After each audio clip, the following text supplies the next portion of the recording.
Hi, I'm Dr. Murali Krishna, consultant pediatric surgeon and pediatric urologist at Stanley Multi Specialty Hospital. ఈరోజు మన పిల్లల్లో వచ్చే tumours, cancers గురించి discuss చేద్దాం.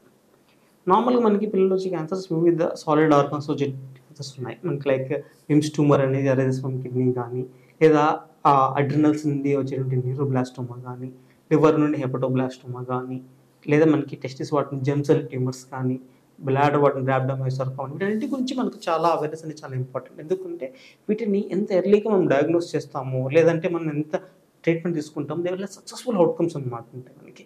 అంటే మనకి అడల్ట్‌తో కంపేర్ చేసుకున్నప్పుడు మనకి వీటి రెస్పాన్స్ చాలా బాగా ఉంటుంది. And even you can see విమ్స్టూమ్ లాంటి అవైతే ఈవెన్ స్టేజ్ 1, స్టేజ్ 2 క్యాన్సర్స్ కూడా we have the more than 95% survival rate ఉంటుంది 5 ఇయర్స్ దాంట్లో కూడా.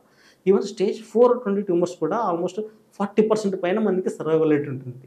So when they are beautiful tumours and వాటి రెస్పాన్స్ కూడా చాలా బాగుంటుంది. కాబట్టి మనకి ఈ నార్మల్ మిస్‌కన్సెప్షన్ అడల్ట్‌లో ఉన్న విధంగా మనము పిల్లలకి క్యాన్సర్స్ వస్తాయి ఏం కాదనుకున్నాం కాదు. వీటిని ఇన్ టైమ్ మనం ఆపరేట్ చేసుకొని, ఇన్ టైమ్ మనం దానికి కీమోథెరపీ తీసుకోగలిగితే will have the beautiful outcome and children's can survive for their entire life as a normal. వీటిలో వచ్చే కాంప్లికేషన్స్ ఏమన్నా ఉన్నాయేమో అని అనుకుంటే వాటిని కూడా మనము ఈజీగానే హ్యాండిల్ చేయొచ్చు. వాటికి కూడా ట్రీట్మెంట్స్ ఉన్నాయి. కాబట్టి request is any paediatric cancers or tumour solid organs అనేటివి మనం ఇన్ టైమ్ ఆపరేట్ చేసుకోగలిగితే then can have a good results మనకి. ఈవెన్ 20 లివర్ గానీ, ఎటువంటి సాలిడ్ ఆర్గాన్స్ అయినా గానీ మనం చేసుకోగలుగుతాం. Thank you.